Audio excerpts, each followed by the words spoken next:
नमस्कार दोस्तों। तो यहाँ पर हमने समानांतर रेखाएं और तिर्यक रेखा पर आधारित कुछ प्रश्नों को ले रखा है और ये सारे के सारे प्रश्न जो हैं वो NCERT की 9वीं कक्षा की किताब से मैंने लिए हुए हैं। प्रश्नावली है 6.2 और उसके सारे प्रश्न एक साथ हम इसी वीडियो में हल करने वाले हैं। तो पहला प्रश्न जो है उसमें हमें दिया हुआ है कि x और y के मान ज्ञात करें और दर्शाएं कि AB जो है वो CD के समानांतर है। मान लीजिए कि इस बिंदु को हम E मान लेते हैं और यहाँ पर एक बिंदु को हम F मान लेते हैं। वास्तव में हम इस रेखा को EF नाम दे रहे हैं।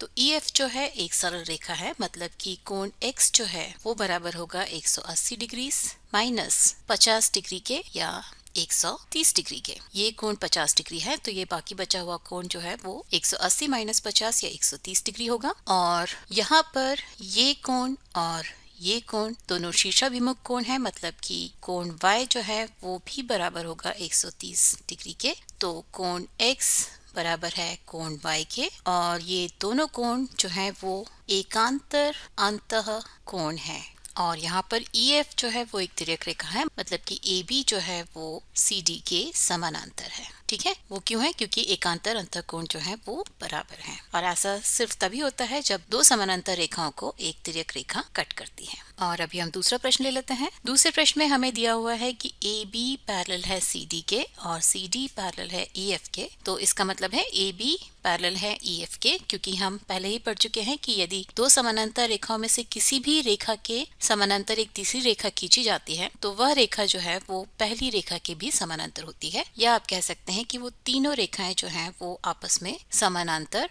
होती हैं। मतलब कि AB समानांतर है EF के और ये एक तिर्यक रेखा है, मतलब कि कोण X और कोण Z जो है वो आपस में बराबर होंगे, या कोण X बराबर होगा कोण Z के। और यहाँ पर AB समानांतर है CD के और कोण X और कोण Y जो है तिर्यक रेखा के एक ही ओर के अंतःकोण है, मतलब कि कोण X प्लस कोण Y बराबर है 180 डिग्री की। ठीक है, और यहाँ पर आपको दिया गया है कि कोण Y और कोण Z का अनुपात है 3:7, मतलब कि यदि Y बराबर है 3A के तो Z बराबर है 7A के, और X और Z बराबर है, मतलब कि X भी बराबर है 7A के। ठीक है, तो यहाँ पर हम X और Y के मान रख लेते हैं 7A और 3A।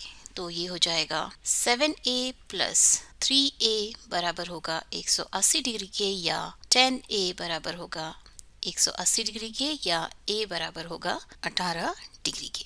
तो यहाँ पर हमें A का मान मिला 18 डिग्री और उसे यदि हम यहाँ पर रख दें तो X बराबर होगा 7 गुना 18 या 126 डिग्री के। तो ये हुआ हमारे दूसरे प्रश्न का हल। और अभी हम तीसरा प्रश्न देखते हैं। तीसरे प्रश्न में हमें दिया है यदि AB समानांतर है CD के, AB और CD एक दूसरे के समानांतर हैं, EF परपेंडिकुलर है CD के, तो ये 90 डिग्री है और कोण GED बराबर है 126 डिग्री के, मतलब कि कोण GED ये वाला कोण ये बराबर है 126 डिग्री के। तो हमें कोण AGE ज्ञात करना है, मतलब कि ये वाला कोण ज्ञात करना है। कोण GEF मतलब ये वाला कोण ज्ञात करना है, और कोण FGE ये वाला कोण भी ज्ञात करना है। तो ये कैसे करेंगे? देखिए, कोण AGE बराबर होगा कोण GED के और ये दोनों बराबर होंगे 126 डिग्री के, क्योंकि GED बराबर है 126 डिग्री के, ये हमें दिया हुआ है। और ये दोनों कोण आपस में इसलिए बराबर होंगे क्योंकि ये एकांतर अंतः कोण है। ठीक है, अभी यहाँ पर कोण GEF ये बराबर होगा कोण GED माइनस 90 डिग्री के, क्योंकि GEF ये कोण है और ये पूरे कोण GED से 90 डिग्री घटाने से हमें मिल जाता है, क्योंकि EF जो है वो CD के परपेंडिकुलर है। तो ये बराबर हो जाएगा 126 डिग्री माइनस 90 डिग्री या 36 डिग्री के। और फिर यदि हम कोण FGE की बात करें, कोण FGE ये कोण FGE बराबर होगा 180 डिग्री माइनस कोण AGE के, और ये बराबर होगा 180 माइनस 126 डिग्री या 54 डिग्री के। ठीक है, तो इस प्रकार से हमने इन तीनों कोणों के मान ज्ञात कर लिए। ये है 126 डिग्री, ये है 54 डिग्री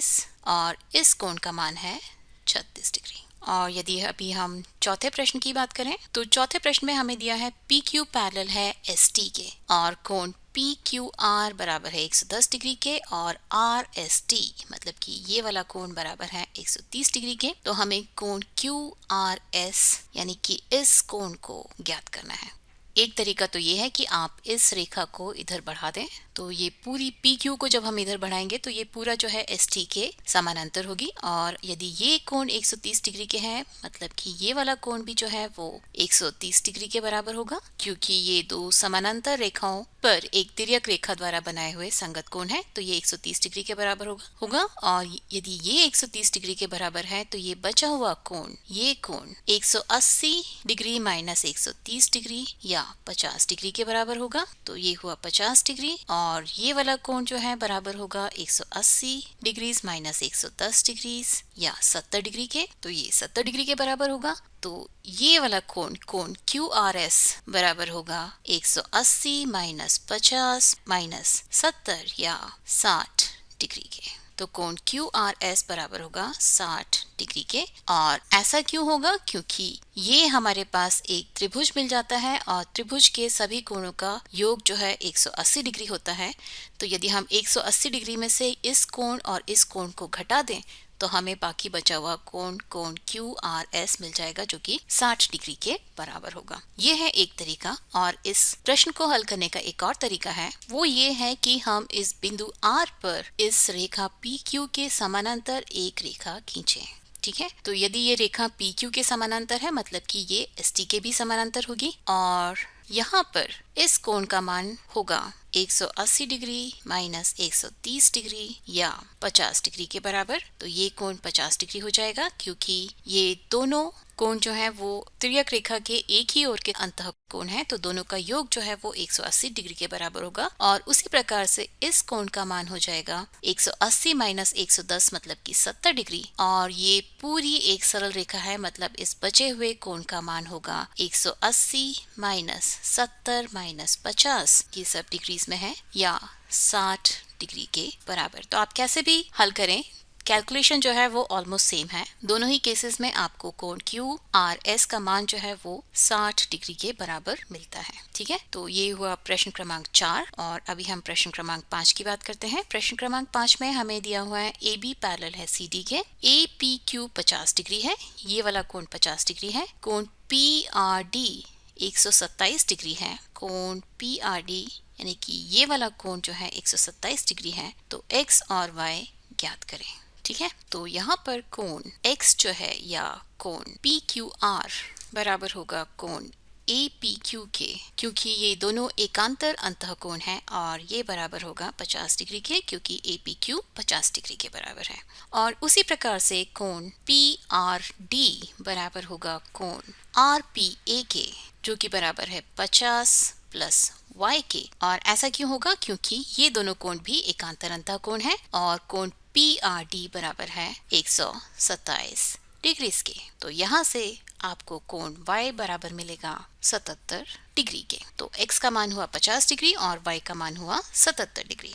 और अभी हम प्रश्न क्रमांक 6 को हल करते हैं। प्रश्न क्रमांक 6 में हमें दिया हुआ है कि PQ और RS जो है वो दो दर्पण है, ये उनकी परावर्तित करने वाली सतह है और दोनों एक दूसरे के समानांतर रखे गए हैं। एक आपतन किरण AB दर्पण PQ से B पर टकराती है, मतलब AB यहाँ पर B से टकराती है, और परावर्तित किरण पथ BC पर चलकर दर्पण RS से C पर टकराती है और फिर CD के अनुदिश परावर्तित हो जाती है। मतलब कि ये AB जो है यहाँ पर पॉइंट B पर मिरर PQ को टच करती है और यहाँ से रिफ्लेक्ट होती है, फिर ये रिफ्लेक्ट होकर दूसरे मिरर को पॉइंट C पर टच करती है और फिर ये यहाँ से CD के डायरेक्शन में रिफ्लेक्ट हो जाती है। हमें सिद्ध करना है कि AB जो है वो CD के समानांतर है। AB समानांतर है CD के हम सिद्ध कर पाएंगे यदि हम ये सिद्ध कर पाए कि ये कोण बराबर है इस कोण के। यहाँ पर AB और CD दो रेखाएं हैं और BC एक तिर्यक रेखा है, और यदि हम ये प्रूव कर पाएं कि ये एकांतर अंतःकोण बराबर है तो हम प्रूव कर पाएंगे कि AB जो है वो CD के समानांतर है।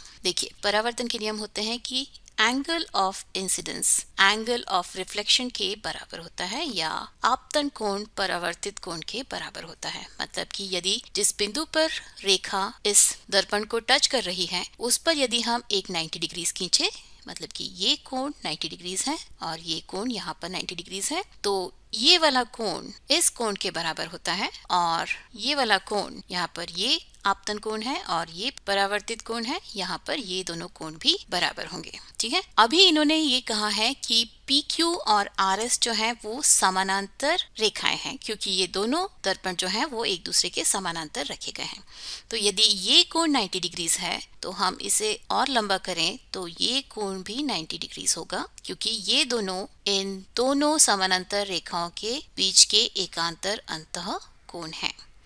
और साथ ही साथ यदि यहाँ पर ये 90 डिग्रीज है और इसे हम आगे बढ़ा के दर्पण PQ तक ले जाएं तो ये कोण भी 90 डिग्रीज होगा, क्योंकि ये फिर से एकांतर अंतः कोण है। और यहाँ पर यदि मैं इस बिंदु को B' मानूं और इस बिंदु को C' मानूं तो यहाँ पर B जो है वो C के समानांतर है, क्योंकि ये जो दो कोण है यहाँ पर यदि PQ को हम तिर्यक रेखा माने तो ये कोण प्लस ये कोण मिलके हमको 180 डिग्री देता है। मतलब कि तिर्यक रेखा के एक ही ओर बने हुए दोनों अंतः कोण एक दूसरे के संपूरक कोण हैं।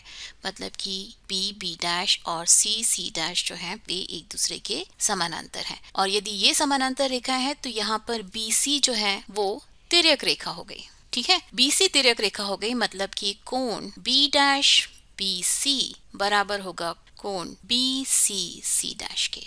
ये दोनों एकांतर अंतः कोण है। यहाँ पर हम दोनों कोणों का मान जो है वो x मान लेते हैं, इसका मान भी x है और इसका मान भी x है। और दर्पण से परावर्तन के जो नियम हमने पढ़े हैं उनमें परावर्तित कोण जो है वो आपतन कोण के बराबर होता है। मतलब कि ये कोण भी x होगा और ये कोण भी x होगा और साथ ही साथ ये कोण भी x होगा और ये कोण भी x होगा।